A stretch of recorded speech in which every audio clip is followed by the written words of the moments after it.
Bienvenidos a la clase del día de hoy. Hoy vamos a mirar un poquito dos temas bien interesantes. Primero vamos a revisar un tema acerca de la comunicación asertiva. Ustedes dirán, bueno, profe, ¿y por qué este tema? Este tema es muy importante, relevante por el hecho de que es una cualidad o lo que ahorita en el benchmarking se maneja como una habilidad blanda que en medio del liderazgo que nosotros ejercemos en los diferentes servicios farmacéuticos tenemos que tener esa habilidad. ¿Por qué? Porque esa comunicación nos va a permitir tener una clara confianza, una clara certeza de que la información que nosotros estamos dando está llegando y está siendo comprendida completamente, ¿sí? Esto es relevante en todo tipo de servicio farmacéutico. Por ejemplo, si nosotros verificamos o lo proyectamos a un servicio farmacéutico ambulatorio, una farmacia, una droguería, si nosotros tenemos una comunicación asertiva, seguramente vamos a tener un mejor trato, un mejor relacionamiento con todo lo que son nuestros clientes. Si nosotros tenemos un servicio farmacéutico de mayor complejidad, ya un servicio, por ejemplo, de primer nivel, donde ustedes van a ser los líderes de ese servicio, claramente los auxiliares, el personal que esté a su cargo e incluso otras profesiones como los médicos, como el personal de enfermería, les va a permitir esta comunicación asertiva tener una clara expresión y ser mucho más efectivos en lo que ustedes buscan. ¿Listo? Y finalmente, si estamos trabajando en un servicio farmacéutico de mayor complejidad, un hospital de tercer, cuarto nivel, claramente esta comunicación es supremamente importante porque nos va a permitir establecer relaciones agradables y sobre todo impartir direcciones, directrices hacia el personal a nuestro cargo, o sea, auxiliares de farmacia, compañeros de trabajo, otros regentes o superiores como el químico farmacéutico o cualquier otra entidad, otra persona que esté en un cargo superior. Entonces, ¿por qué necesitamos una comunicación asertiva? Porque nos ayuda a entender mejor las emociones, a ser empático, ¿sí? A controlar mejor los impulsos. Nos permite, digamos, o podemos desarrollar esa habilidad de decir no.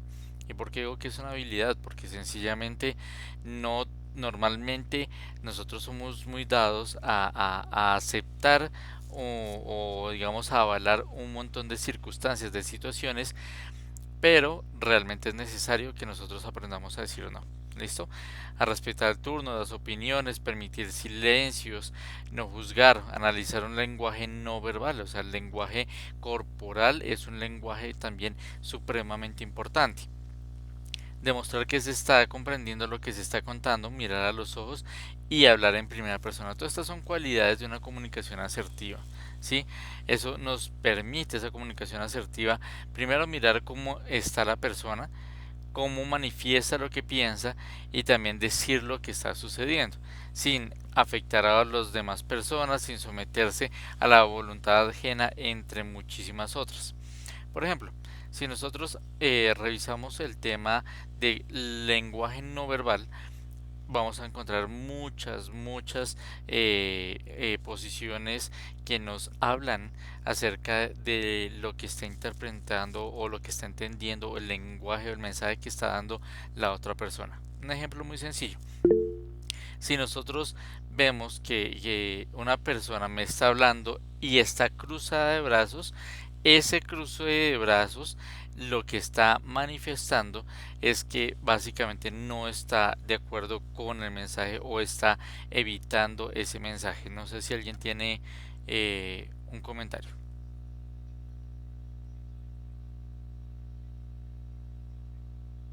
Ok, Eh, pues con dime. respecto a lo del lenguaje no verbal, yo creo que en pandemia y en lo que llevamos el uso de la mascarilla o el tapabocas, la máxima expresión del lenguaje no verbal son los ojos, ¿no? O sea, a veces cuando que trabajamos en atención a usuarios o al público, a veces es inevitable que con nuestros ojos no manifestemos ya sea agrado o descontento con algunas cosas. Eso es muy Ese es cierto. el claro ejemplo del lenguaje no verbal. Eso es muy cierto. Y mira que tú acabas de citar algo muy importante. A pesar de que hay una mascarilla, puede ser un tapabocas N95 que cubre una muy buena parte del rostro. Aún así hay un lenguaje, y hay un mensaje que se está dando, ya sea con los ojos, con unas cejas, si la ceja está levantada, ¿cierto? O de pronto unos ojos que estén claramente muy abiertos, con cara de sorpresa o de mal genio. Incluso los que son de pronto más dados al anime y algunos dibujitos, ustedes se darán cuenta que siempre en el anime las personas cuando se pinta un ojo o una persona que está furiosa, que está de mal genio, tiene las pupilas muy pequeñas, ¿cierto? Mientras que cuando está muy contenta tiene las pupilas dilatadas, se ven esos ojos grandes, ¿cierto? Llenos de brillo. Y ese ejemplo que nos cuenta la compañera es claramente un ejemplo de esa comunicación asertiva que debemos tener. Por ejemplo, yo sé que muchos de pronto conocerán o habrán visto la posición típica del señor Burns en Los Simpsons, ¿cierto? Esa posición de las manos es una posición que indica que está por encima de, o sea, sienta un precedente de estar en una posición dominante con respecto a la otra persona. Y efectivamente, si las personas que han visto esta serie de dibujos, pues se habrán dado cuenta que el señor Burns no es la persona más conversadora, sencillamente es una persona que va dando órdenes, que está dictando indicaciones y ya. Él no está escuchando a las otras personas. ¿Listo? Ahora entonces, claramente todo este tipo de situaciones, pues son importantes manejarlas en una comunicación asertiva. Entonces, ¿cómo se da la comunicación? Básicamente es un desarrollo de mensajes enviados de un receptor a un receptor, perdón, a través de un canal por un emisor. O sea, hay un emisor que aquí está el número uno, que es quien emite el mensaje, ¿cierto? Hay un mensaje, hay un canal que es en la vía en la cual se está enviando ese mensaje, ¿cierto? Hay un receptor, o sea, alguien que recibe ese mensaje y que va a generar como consecuencia a ese mensaje una respuesta, ¿sí? La respuesta no necesariamente tiene que ser verbal, puede ser de muchas otras formas. Entonces, por ejemplo, pensemos en un caso muy puntual. Tenemos a nuestro regente de farmacia, que es el emisor, está enviando un mensaje que es, por ejemplo, la presentación de un medicamento, se lo está dando a un cliente, que sería nuestro receptor, a través de un canal que sería un canal verbal, por ejemplo. Y el receptor, o sea, el cliente, en este caso puede dar una respuesta a ese mensaje. ¿Qué tipo de respuesta puede dar? De decir, me interesa ese producto, no me interesa, o de pronto alguna pregunta, es decir, cuánto vale ese producto qué efectos secundarios tiene, entre muchas otras. Entonces, por eso este proceso de comunicación es muy importante. Hay un tema importante en esta parte del receptor, es que el receptor va siempre a filtrar ese mensaje de acuerdo a lo que él percibe. Por ejemplo, si el emisor, ahora cambiemos de escenario, es el chico que está cortejando a la chica que es la receptora, en este caso, si el chico llega eh, con una apariencia desagradable, descuidada, etcétera, pero le está diciendo que está profundamente enamorada de ella, el receptor, en este caso la chica, ¿qué mensaje está recibiendo? No solamente las palabras que él está emitiendo, sino también todo el lenguaje no verbal que él está emitiendo, y seguramente ella va a prejuzgar ese mensaje a través de lo que está recibiendo. Entonces ella puede decir, pero esta persona, si así se viste, si así se cuida, pues obviamente ¿qué me puede ofrecer? Un ejemplo. Ese puede ser una respuesta implícita de ella a ese tipo de cortejo que está haciendo la otra persona. Por esto es importante las técnicas de comunicación. En cualquier comunicación, uno de los aspectos fundamentales para conseguir una correcta transmisión y codificación del mensaje es escoger el canal adecuado. Ahora entonces voy a irme a otros ejemplos más particulares. Si ustedes quisieran promocionar un medicamento que fuera un medicamento, mejor dicho, es el mejor medicamento que hay, o sea, cura absolutamente todo, ¿ustedes por qué canal lo proyectarían? ¿A través de un voz a voz? ¿A través de una propaganda en el horario prime, en el canal más visto? ¿O de pronto solo por radio? ¿O imprimen unos folletos? ¿Ustedes qué piensan?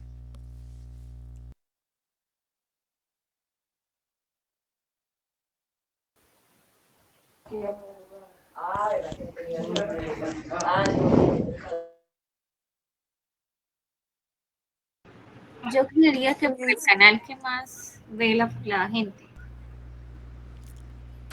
Claro, totalmente de acuerdo. Habría, Dependiendo, habría pues que mirar a dependiendo qué como tipo la de... zona donde se vaya a manejar. Ay, perdón, compañero. Dale, tranquilo. Yo pienso que de pronto determinar a qué tipo de población es el que va dirigido. Entonces, según el tipo de población, pues ya se haría como el plan de, de, de comunicación. Muy bien. ¿Qué va a decirnos la Y como lo compañera? mencioné, como lo mencioné al compañero, yo creo que sería como el territorio. Pongo un ejemplo, yo vivo en un municipio, entonces aquí digamos el tema de las redes sociales y eso es más como centrado en los jóvenes, pero aquí hay mucha población, digamos, adultos mayores. Entonces para ellos sería más como un voz a voz, como digamos las brigadas de salud por medio de folletos y información más dirigida como personal. Muy bien. Entonces, vemos en todos los comentarios que el canal adecuado no siempre es el mismo.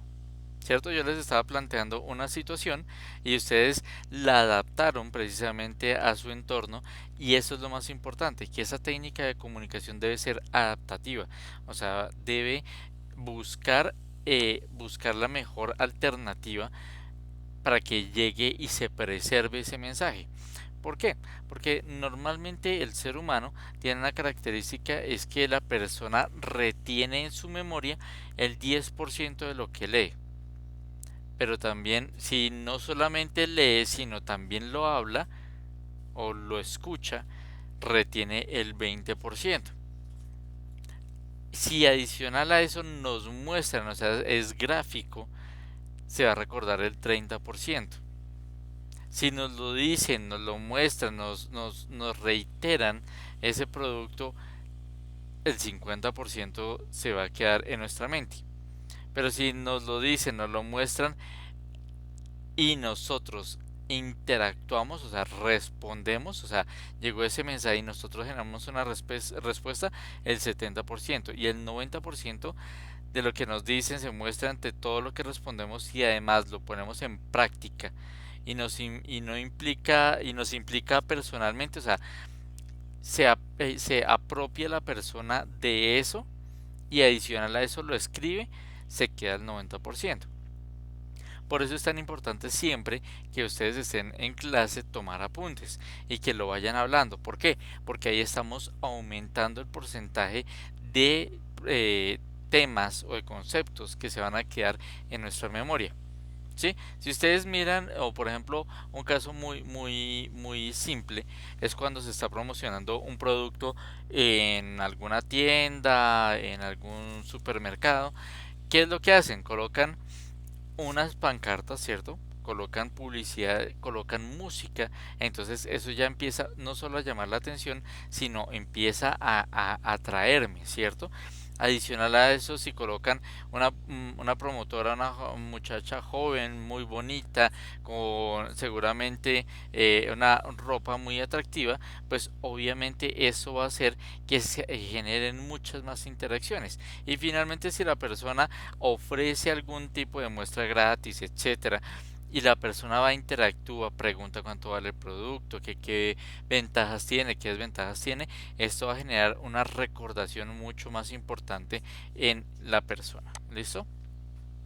¿Qué barreras se pueden dar en la comunicación? Primero, en el emisor pueden generarse barreras psicológicas Puede darse un arco de distorsión, pueden darse filtros de comunicación, códigos de racionalidad. Entonces, por ejemplo, personas que son extremadamente intelectuales pueden llegar a poner en términos muy complejos todo el tema de racionalidad y finalmente barreras de percepción. Entonces, por ejemplo, un ejemplo sencillo podría ser, ustedes cuando vieron al profe John Mauricio dijeron, uy, este profe se ve bravo. Y no, realmente es una barrera de percepción porque finalmente el profe John Mauricio no es bravo, así tenga cara de bravo, ¿sí? Otra barrera de comunicación sea en el mensaje. Entonces pueden ser barreras físicas, que de pronto yo no escuché bien, o de pronto había mucho ruido y sencillamente evita que yo escuche completamente el mensaje, ¿cierto? O de pronto no estoy viendo bien a la otra persona. Barreras semánticas, esa es otra barrera muy importante. Yo puedo hacer cambios en la modulación del mensaje que pueden variar el sentido. Entonces, por ejemplo, yo puedo acentuar con una voz más fuerte el mismo mensaje que si yo lo estuviera hablando tranquilamente, suavemente, y se va a percibir de una forma diferente el mensaje. Y finalmente el receptor también puede tener otras barreras, por ejemplo, barreras psicológicas, lo que hablamos. El receptor puede tener una percepción y unas condiciones psicológicas en las cuales dice, venga, no, yo no me voy a acercar a esta persona. Por ejemplo, ahorita cuando venía de la IPS donde trabajo, estaba escuchando que había una señora que estaba promoviendo o hizo un video insultando a la vicepresidenta solo por ser una persona de tez morena, de ser afrodescendiente.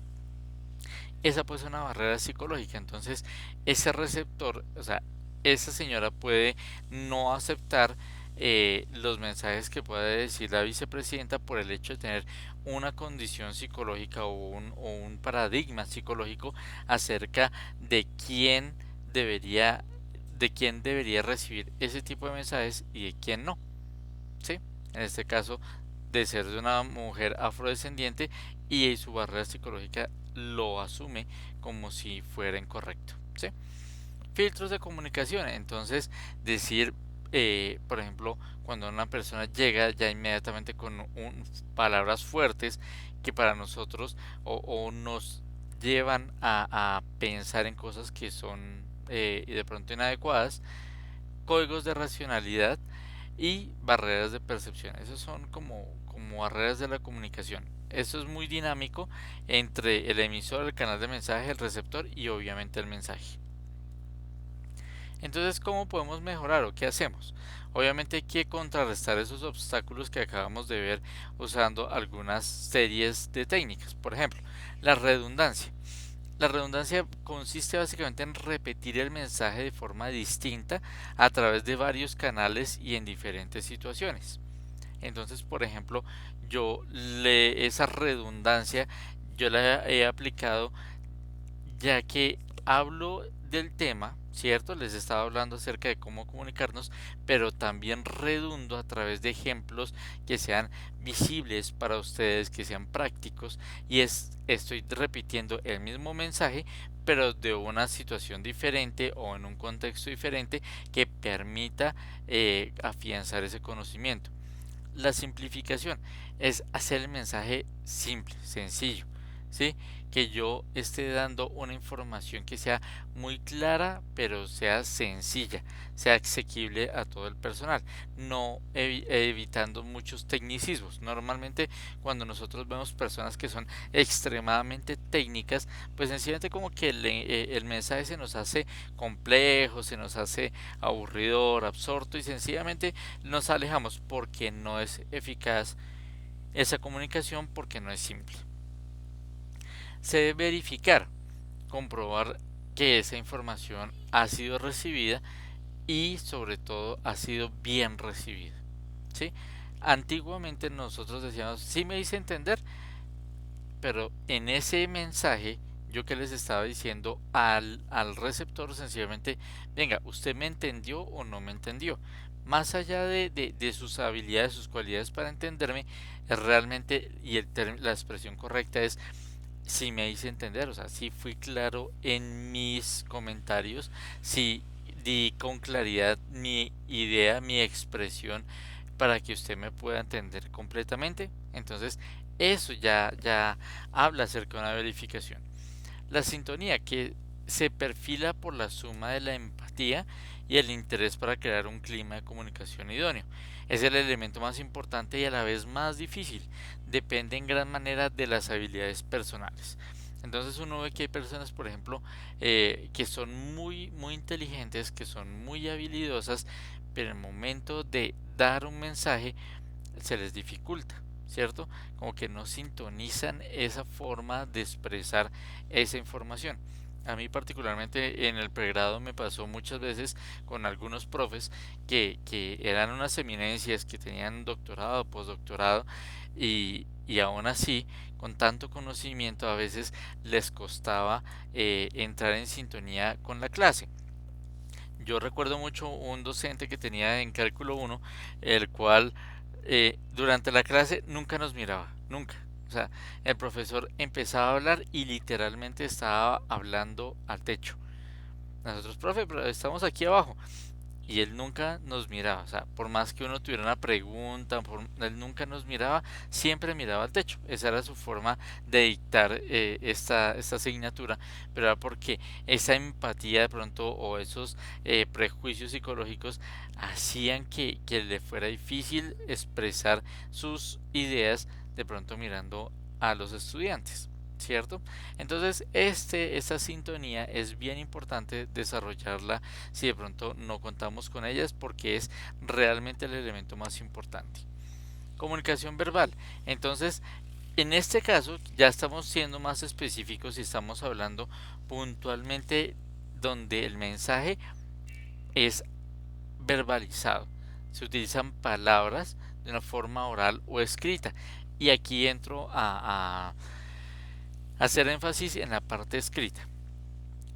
Bueno, arranco con la oral y ahorita paso a la escrita. En la oral es muy importante porque nuestro idioma es extremadamente rico. El español tiene muchas palabras para expresar una misma cosa, un mismo objeto, una misma situación. Incluso dentro de nuestro propio país, siendo todos colombianos, tenemos diferentes conceptos acerca de una misma palabra. Un ejemplo muy particular, si hay alguna persona de la costa me disculpará el término que voy a utilizar, y es chucha. Aquí en Bogotá el término de chucha es sencillamente que es algo malo, decimos, es que ese jugador es una chucha, y sencillamente decimos que es muy malo, que su desempeño no es bueno, etcétera. Pero este término en la costa tiene un sentido totalmente diferente. Entonces es importante que nosotros tengamos mucho cuidado de cómo esas palabras tienen un concepto o un entorno diferente acorde a cada una de las regiones de nuestro país. Y ahora sí paso al mensaje escrito. Es muy diferente cuando nosotros utilizamos los signos de puntuación correcta o a cuando no lo utilizamos. Entonces, por ejemplo, nosotros podemos generar un texto con abreviaturas que ahora los medios como el Instagram, bueno, más que el Instagram, el Facebook, el WhatsApp, que nos ahorran un montón de palabras y muchas veces lo que más leemos, nos acostumbramos a escribir mal. Por ejemplo, colocamos el motivo por qué y el qué, o le colocamos como una Q con una tilde. Y esta es una abreviatura que a nivel de la Real Academia de la Lengua no existe, ¿cierto? O por ejemplo, colocamos por qué y el por qué es una X y una Q. Y ese por qué es clara, un claro error de una comunicación escrita. También si colocamos una coma o una tilde en donde no es. Yo puedo estar hablando de mi papá o de una papa, ¿cierto? Solamente que estoy cambiando el acento y claramente una tilde, ¿sí? Entonces, en este caso, obviamente es muy importante usar bien la comunicación escrita. Hoy con mi jefe en donde yo trabajo, él nos recalcaba que precisamente entre más estudio nosotros tenemos, entre más alto es nuestro cargo, más responsabilidad de comunicarnos bien tenemos. O sea, si, si tú esperas tener un buen mensaje, tienes que escribir bien ese mensaje. Algo importante también es los sentidos que se utilizan, o sea, el oído y la vista. Para las personas que son invidentes, también existe el lenguaje braille. Este también es una forma de comunicación, ¿sí? Pero sobre todo hay que establecer o enriquecer nuestra comunicación verbal a través de conversaciones, de libros, entrevistas, cartas, correos electrónicos, entre muchos otros. ¿Listo? Comunicación no verbal, y aquí tengo dos ejemplos eh, muy claros de una comunicación verbal, ¿cierto? No verbal, perdón, que es aquella que sea sin las palabras, se utilizan gestos, miradas, movimientos corporales, entre otras expresiones, y se utilizan muchos más sentidos. Vimos que en el anterior solo utilizábamos el oído y la vista. En este caso es el oído, la vista, el tacto, el olfato y el gusto. Y ustedes dirán, bueno, profe, ¿y por qué el olfato y el gusto? Claro, por ejemplo, si yo en la oficina tengo un olor que desagrada, pues obviamente a las personas que ingresen, obviamente el olfato le va a dar una mala impresión, un mal mensaje de ingresar a la oficina, ¿cierto? El gusto. Claramente si yo le ofrezco a una persona algún alimento que está dañado, que está agrio, pues obviamente este gusto va a mandar un mensaje. ¿Sí? Entonces es importante mirar el tema de gestos, miradas, posturas, emoticones, expresiones faciales, corporales, entre muchos otros. ¿Qué debemos tener presente en la comunicación verbal? Que es única, que es difícil de controlar. Ahí es bien importante que nosotros aprendamos a controlar el cuerpo. Por ejemplo, eh, si ustedes están en una entrevista de trabajo y sufren del síndrome de las piernas inquietas, que es que las piernas están continuamente en movimiento, están vibrando o están con el pie subiéndolo y bajándolo. Esto es importante controlarlo porque eso está dando un mensaje inadecuado a la persona que los está entrevistando, ¿cierto? Ese lenguaje corporal, ese espejo de emociones y sentimientos, porque efectivamente cuando hay algo que emocionalmente los está afectando, muy fácilmente se incorpora a esa comunicación no verbal. Si una persona llega con el ceño fruncido, pues obviamente las personas van a decir, uy, está de mal genio, pero no, sencillamente venía pensativo, venía preocupado por algo y sencillamente esa comunicación no verbal está mandando un mensaje inadecuado. Y esa comunicación no verbal puede reemplazar completamente las palabras. Entonces, para una comunicación asertiva debemos hacer una forma de expresión consciente a través de la cual se manifiestan ideas, deseos, opiniones de forma congruente, clara, directa, equilibrada, honesta, sin herir y perjudicar ni caer en agresividad ni pasividad. Kino, que es un gran caricaturista, decía que no es necesario decir todo lo que se piensa, pero sí es necesario pensar todo lo que se dice. Incluso, un ejemplo morfológico muy sencillo es que nosotros tenemos dos orejas y una sola boca. Tenemos que escuchar el doble de lo que hablamos. Entonces tenemos que estar muy pendientes de qué es lo que vamos a decir y pensarlo antes de hacerlo. 10 claves que sirven mucho para ser asertivo, y ahí está la referencia bibliográfica, es: reemplaza tus pensamientos negativos, comprende que la gente no puede leerte la mente, ¿sí? Porque a veces pensamos que que la gente sabe lo que yo estoy pensando y no es necesariamente cierto. No creas que tu verdad es la verdad, o sea, es la única verdad. No es cierto. Recuerda tu objetivo, pase lo que pase. O sea, debes dar un mensaje y eso es lo importante, pero hay que darlo bien. ¿Sí? Sé siempre lo más concreto que puedas, haz referencia a los hechos y no a tus juicios. ¿Sí? Es que a mí me parecía, no, ese es un juicio, ¿cierto? Es decir, no, sucedió esto y esto, esos son hechos concretos. Añade motivos a lo que pides. Entonces, si tú dices, es que yo deseo que me aumenten el salario, pero ¿por qué? Debe haber un motivo. Ay, jefe, es que realmente estoy haciendo un ahorro para estudiar química farmacéutica, o porque estoy estudiando, esforzándome para comprar mi casa. ¿Sí? Esos son motivos importantes. Habla desde ti y no desde tú. ¿Sí? O sea, empiezas a hablar en primera persona, no en segundas personas. Contagia tus emociones. Si tú, pues obviamente las emociones adecuadas. Por ejemplo, si tú estás asombrado, pues qué chévere que la persona a la que le estás contando, pues obviamente se emocione y se asombre también contigo. Uno normalmente lo ve en las películas, la muchacha que viene emocionada porque habló con su amor platónico y llega y le cuenta a la amiga y la amiga también salta a la felicidad y gritan porque está contagiando sus emociones.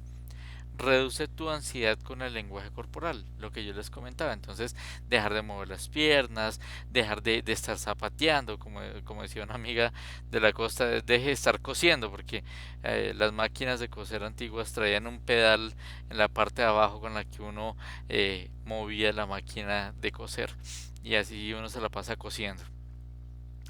Y ahora todo esto apliquémoslo a la comunicación farmacéutica. La comunicación farmacéutica se da en diferentes ámbitos, con el químico farmacéutico, hacia un paciente, hacia otros profesionales de la salud, hacia otro regente de farmacia, ¿cierto? Y este a veces es el único espacio que acuden los pacientes cuando necesitan un medicamento. Yo les he contado, normalmente la típica pregunta es, ¿y qué me tomo para? O sea, ya los pacientes están dando un mensaje claro, directo. ¿Y qué me tomo para eso? ¿Cierto? Las personas que están allí, estos pacientes, atienden, no, que uno está atendiendo, no tienen conocimientos técnicos adecuados. Ellos no tienen estrategias ni habilidades para comunicarse y se puede perder la credibilidad si nosotros fallamos en esa comunicación farmacéutica y podemos hacer que se falle la terapia del paciente. Ejemplo, si nosotros llega el paciente y me dice, ay, es que estaba como con dolor de cabeza, es que yo soy hipertenso y es que a ratos me pongo colorado. Si la persona llega en esa comunicación farmacéutica, llega el regente y le dice, pero es que usted sí es bien descuidado, ¿cómo se le ocurre? ¿No ve que se le va a generar un tromboembolismo en la aorta o puede tener un ACV? Y es que por eso es que usted está corriendo un riesgo de que se genere un infarto en el miocardio. Ya con eso ya está fallando en las palabras que está utilizando porque está siendo muy técnico, en el tono en que lo está haciendo y que el objetivo está siendo el equivocado, ¿cierto?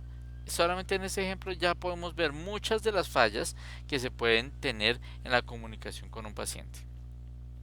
Entonces, para tener una buena comunicación debemos conocer al paciente. Y a ellos los invito a que ustedes siempre indaguen un poquito más, que le pregunten, bueno, ¿y qué más ha sentido? ¿Usted tiene estas patologías o hay antecedentes o qué ha estado tomando para eso? ¿Sí? Tener claro los objetivos terapéuticos de cada paciente. Entonces, es decir, si el paciente llega agripado, listo, es importante solucionar o tratar de apoyar en el proceso de la gripa, pero con los objetivos terapéuticos del paciente conociéndolo. O sea, se suma al punto anterior.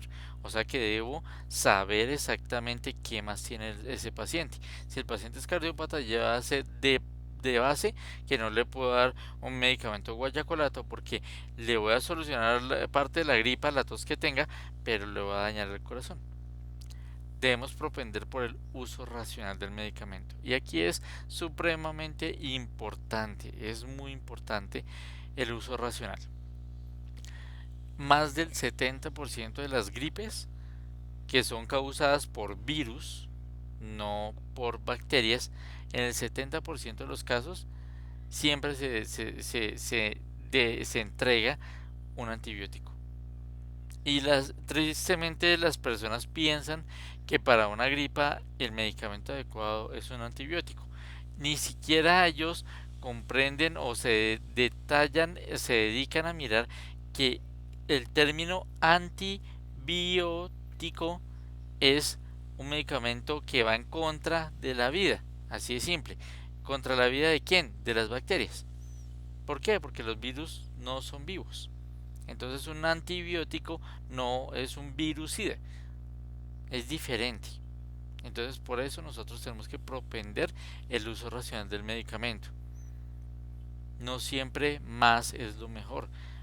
Entre más medicamentos podemos llegar a una intoxicación y podemos generar una falla sistémica en el paciente. Debemos resolver las dudas al equipo de salud y al paciente. Llegan y nos dicen, por ejemplo, ay, señor regente, es que necesito risperidona, pero, pero usted me dice que no hay de dos. ¿Qué más podemos hacer? No, pues mire, hay risperidona de 1 tableta o también hay risperidona inyectable. Eso es resolver las inquietudes al personal asistencial y obviamente al paciente. Decirle, ay, ¿será que esa levotiroxina me la puedo tomar con el tinto en la mañana? Y usted le dice, no, mire, mi señor, es que la levotiroxina se debe tomar solo con agüita, como todos los medicamentos, y se lo debe tomar completamente en ayunas para que usted no pierda el efecto terapéutico de este medicamento. Y sobre todo, importante, actualizarse de forma constante. Continuamente van apareciendo nuevos medicamentos, están apareciendo nuevos usos y eso es importante conocer, estar informados para dar información certera. ¿Sí? ¿Por qué es importante la comunicación? Porque obviamente la función del farmacéutico no termina solo con la dispensación, o sea, sino que comienza con ellas. Las habilidades de comunicación del farmacéutico influyen en la eficacia y adherencia al tratamiento de los pacientes. Si nosotros contamos y le manifestamos claramente la información al paciente, él va a ser más adherente con su tratamiento farmacológico. ¿Sí? El paciente y sus familiares tienen derecho a información clara y veraz. ¿Sí? Aquí hay una pregunta rápida. ¿Qué prohibiciones creen que deberían existir en la hora de promocionar medicamentos? ¿Ustedes qué piensan?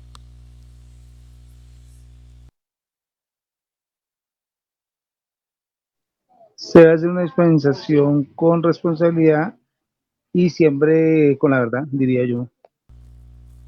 Muy bien, acabas de tocar un tema fundamental, la verdad. Eso es supremamente importante. No sé si alguien está levantando la mano o si quiere contarnos, toca que habilite su micrófono, porfa. Hola, profe, buenas noches. En cuanto a la pregunta de qué prohibiciones cree que deberían existir a la hora de promocionar los medicamentos, yo creo que lo ideal sería solo venderlos bajo el uso de la fórmula médica. Genial, Que espectacular la, recomendación. Señor.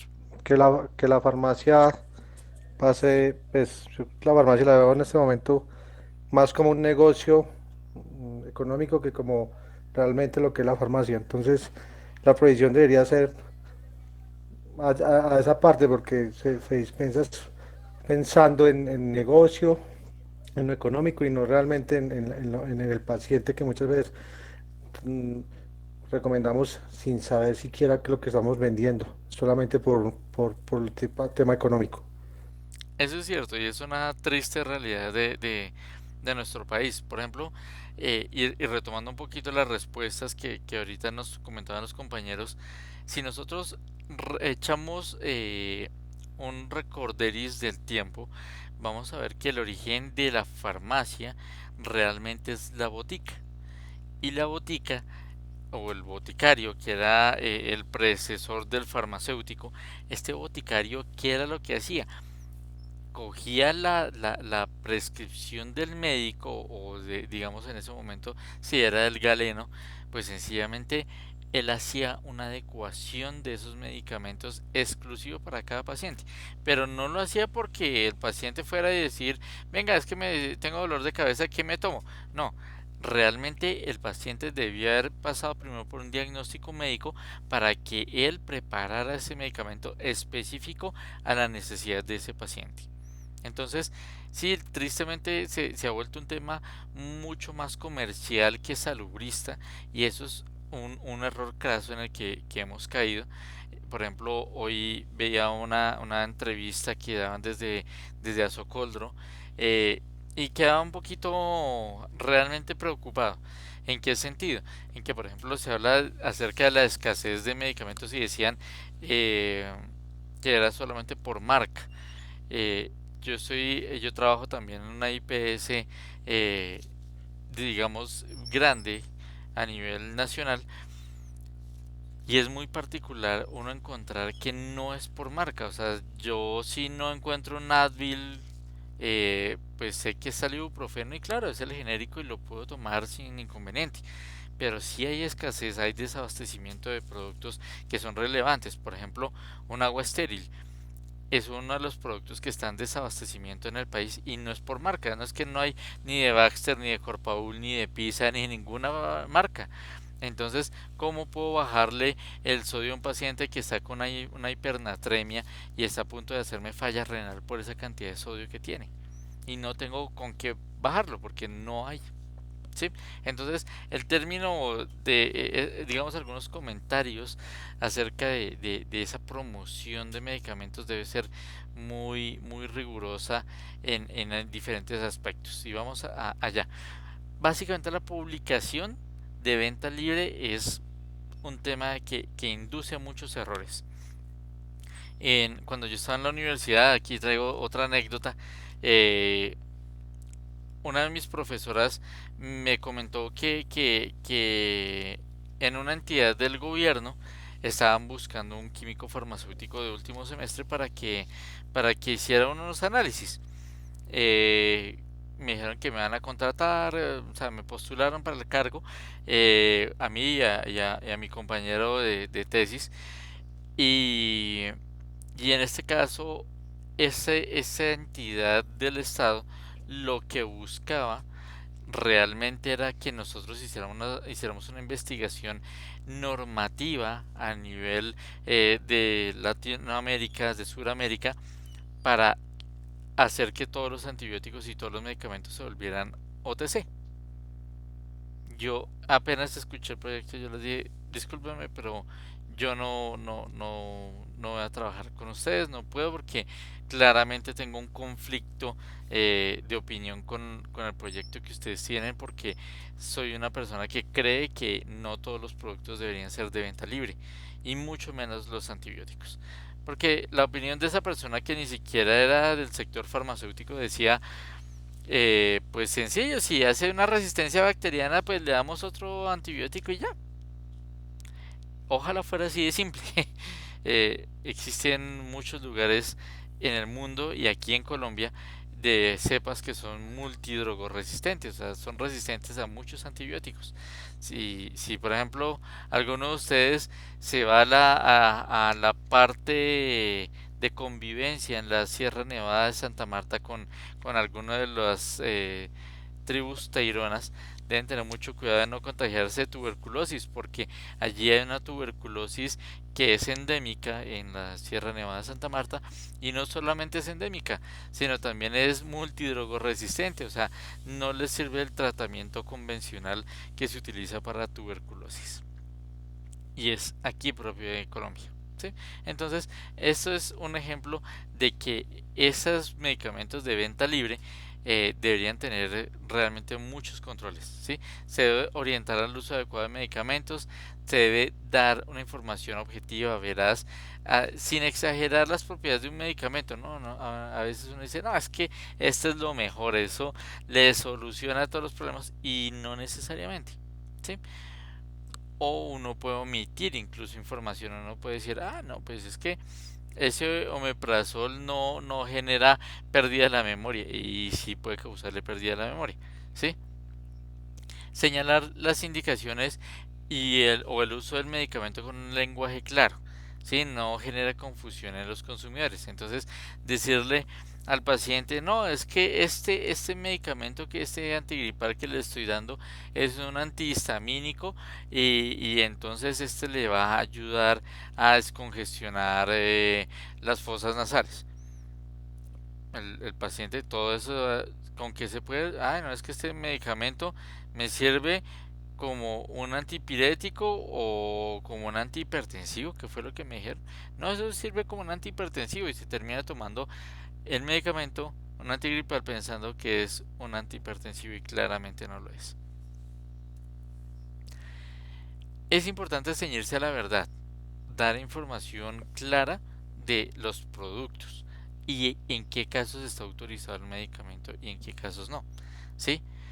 Hay que respetar la libre competencia. Claro, a mí alguna vez me pasó que había un medicamento que estaba indicado para el control de las náuseas en pacientes por quimioterapia, por tratamiento oncológico, y ese medicamento había otro que en su registro sanitario en VIMA no estaba indicado, pero era la misma molécula. Sencillamente, ¿qué pasó? Pues sencillamente tocaba ceñirnos al que está autorizado para quimioterapia y el que no, pues no se puede utilizar. ¿Sí? Hay que prescindir de términos técnicos cuando estamos hablando con pacientes, ¿sí?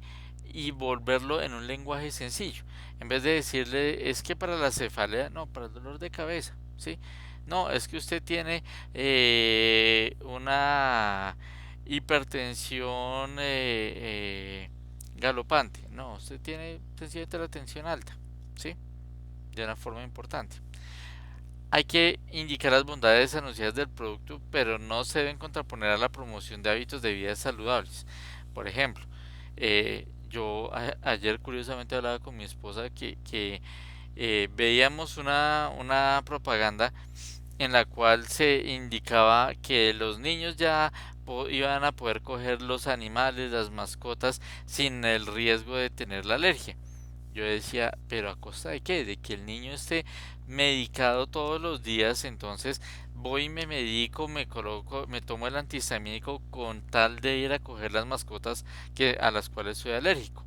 No, realmente debemos propender hábitos de vida saludables, y esos hábitos de vida saludables es, si yo soy alérgico a X producto, pues debo evitarlo, así de simple, no tengo que estarme medicando para eso, porque hay medicamentos que debemos reconocer que pueden generar resistencia. O sea, mi cuerpo se hace resistente a ese medicamento si yo lo uso continuamente. Pasa con algunos, no todos.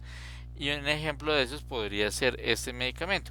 Entonces, es un antihistamínico y la persona sencillamente puede dejar de ser el efectivo este medicamento, y pues cuando vaya a estar con el gato o el perro, pues va a tener la misma alergia de siempre, así se haya medicado. ¿Listo?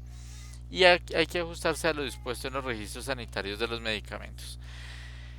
Es importante utilizar leyendas visibles como que es un medicamento, no exceder su consumo, lea las indicaciones y contraindicaciones.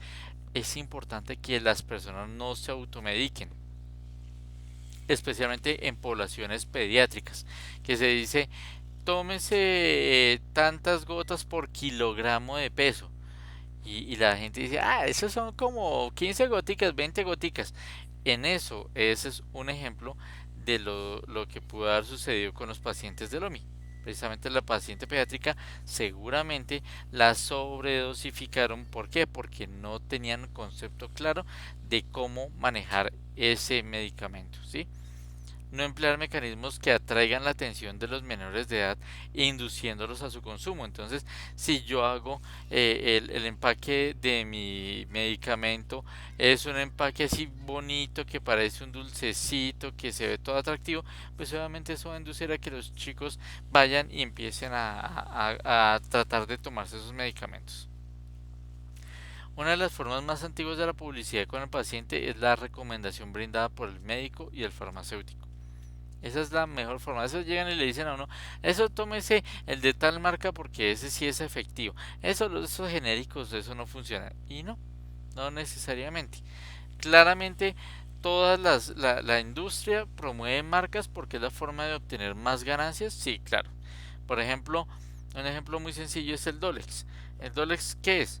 Un acetaminofén genérico, pero con una marca registrada, porque ni siquiera es el medicamento original, no es el medicamento innovador, el que en Glaxo no desarrolló la molécula del acetaminofén, no. Sencillamente le puso una marca que se llama Dolex y la hizo famosa, y por eso la diferencia de una pastilla, una tableta de estas a un genérico puede ser fácilmente 100 veces. Cuando yo tengo una tableta de acetaminofén que a nivel institucional puede costar 40 pesos, digamos 50 pesos en el peor de los casos, y fácilmente una tableta de acetaminofén de Dolex puede costar, no sé, 500 pesos, ¿cierto? Entonces de 40 pesos a 500 pesos yo tengo un incremento bastante amplio para el mismo efecto. Las estrategias de comunicación han ido evolucionando con el tema tecnológico. La radio antes era un medio de comunicación muy utilizado, ¿sí? Uno lo escuchaba, en algunas poblaciones todavía lo es, ¿sí? Pero ahora uno mira y la publicidad de eso es por montones en el celular, en las redes sociales, que si uno está jugando una aplicación, ahí al ratico le sale una publicidad, y toda esta publicidad efectivamente tiene un propósito: inducir y generar recordación. La televisión es usada en todo el mundo, pero ahora el uso del internet y mucho más después de pandemia hace que las personas tengan muchísima más información con un costo menor, pero no necesariamente información certera, ¿sí? Ah, hace un par de años, no mentiras, hace como unos 3 años, salió una noticia de que en una red social decía: todos los esmaltes están hechos con plomo, y eso es tóxico, entonces evite pintarse las uñas. Yo me acuerdo que más de una mujer botó esos esmaltes, sencillamente ¿por qué? Porque creía que estaban contaminados con plomo, y no, realmente ya muchos, digamos en el 90% de los casos, todos los esmaltes tienen que estar libres de plomo, y es normatividad de entidades regulatorias como la FDA, ¿sí? También se publicita productos farmacéuticos en periódicos, revistas, que hacen que vengan con comentarios específicos sobre la salud. Entonces, si usted está perdiendo el cabello, tiene que aplicarse este tónico, esta loción, y en 5 días ya tiene regenerado el cabello. Y claro, y muestran las fotos, muestran la propaganda con personas casi calvas y después con una cabellera larguísima, y uno dice, bueno, genial, chévere, pero no se dan cuenta que eso tiene un principio activo, y ese principio activo tiene una característica: es que requiere que se utilice por lo menos 3 meses seguidos para que tenga un efecto duradero, o si no, sencillamente le van a aparecer unos pocos pelos que después se le van a caer. Incluso este medicamento al cual me refiero que es básicamente el minoxidil, este producto tiene una característica: es que igual si se lo aplica en la cabeza, pero si se le escurrió por la sien, ahí en la sien le va a salir el cabello. Si se le escurrió en la frente, también le va a quedar la frente peluda, porque efectivamente es un medicamento que va a hacer su efecto terapéutico. ¿Listo, chicos? Entonces, con esto ya finalizamos nuestra clase del día de hoy.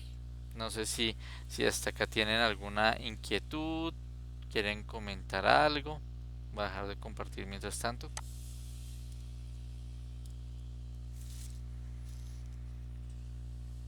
Listo, chicos, no sé si hay alguna inquietud de lo que acabamos de ver, o de las actividades para esta próxima semana. Sí, profesor, le iba a decir pues las actividades para esta semana que debemos hacer.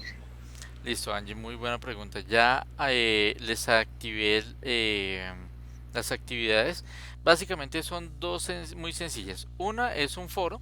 En ese foro, digamos, hay que hacer como participar y acorde al foro inicial del curso, es importante que ustedes no solo opinen sobre el tema, sino también que ustedes participen y hagan una conversación y una postulación de comentarios de lo que los demás compañeros comentan, ¿sí? Entonces, por ejemplo, Lady escribe su opinión, pero Lady también cuenta o opina acerca de lo que escribió William, de lo que escribe Edwin, de lo que escribe María Fernanda, ¿sí? Y entre todos van construyendo conocimiento. Eso es el propósito del foro, que es una de las actividades. Y la segunda es básicamente hacer la conclusión de ese proyecto que hemos estado trabajando en todo el curso. En esta etapa, ¿qué es lo que debemos hacer? Sencillamente un video muy cortico, máximo de 5 minutos, puede ser menos, pero lo deben subir a YouTube. Ustedes lo van a subir y me envían el link para poder ver este video. ¿Qué van a hacer en ese video? Básicamente ustedes van a buscar promocionar cómo podrían evitar, o bueno, si quieren vamos directamente a la actividad aquí en el curso. Entonces, vámonos aquí al módulo. Y aquí tenemos el proyecto integrador fase 3. Y en este entonces está el archivo que nos va a dar todas las indicaciones del proceso. Esperen, que creo que no les estoy mostrando nada, ¿cierto? No, señor. No, señor. Listo, espérame un minuto que me moví de pestaña y no me di cuenta.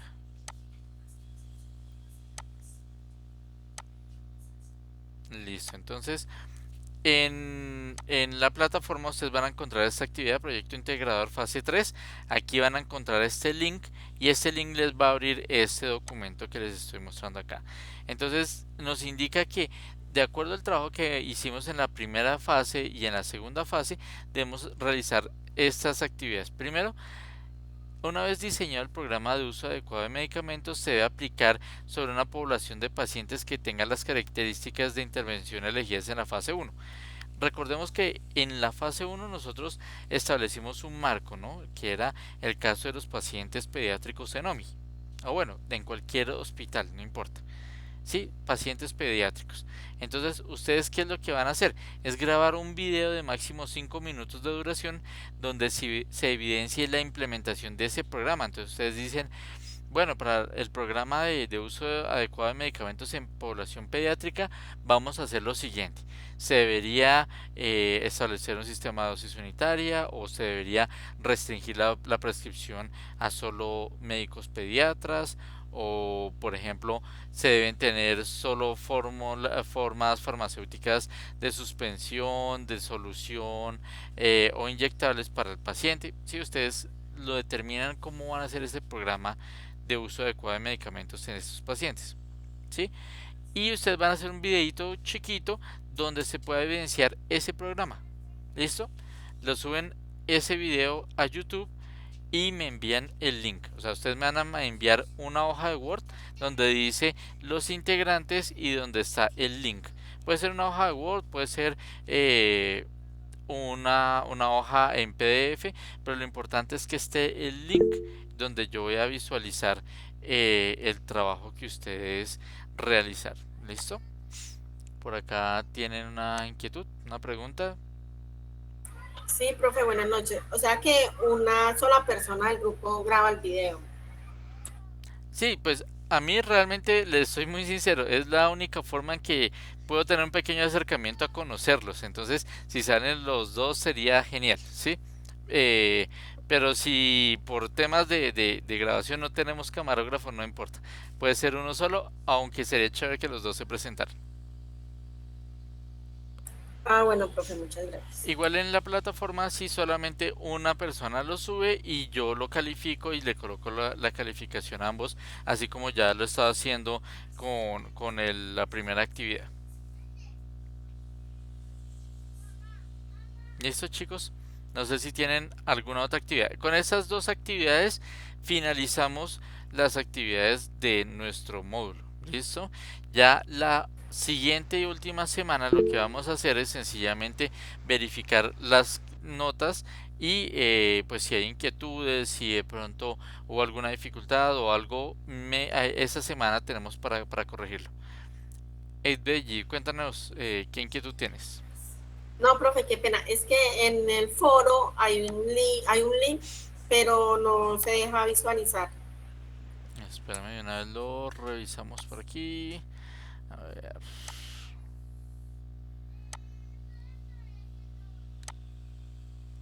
A ver, foro seguimiento.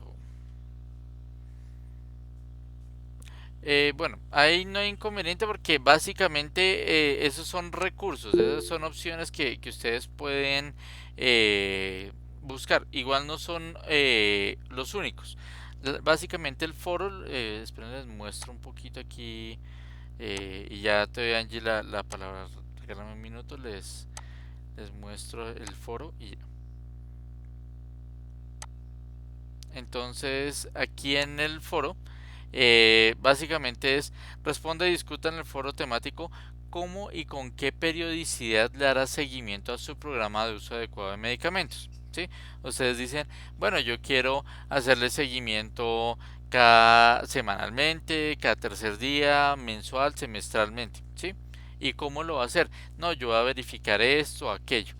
¿Cómo medirá el impacto de la intervención en el contexto donde se pretende aplicarlo? Entonces, ustedes dicen, bueno, yo quiero cuantificar, por ejemplo, antes cuántos eventos en pediatría se presentaban en un periodo de tiempo y ahora cómo lo voy a evaluar en el mismo periodo de tiempo a ver cuánto disminuyó o cuánto aumentó.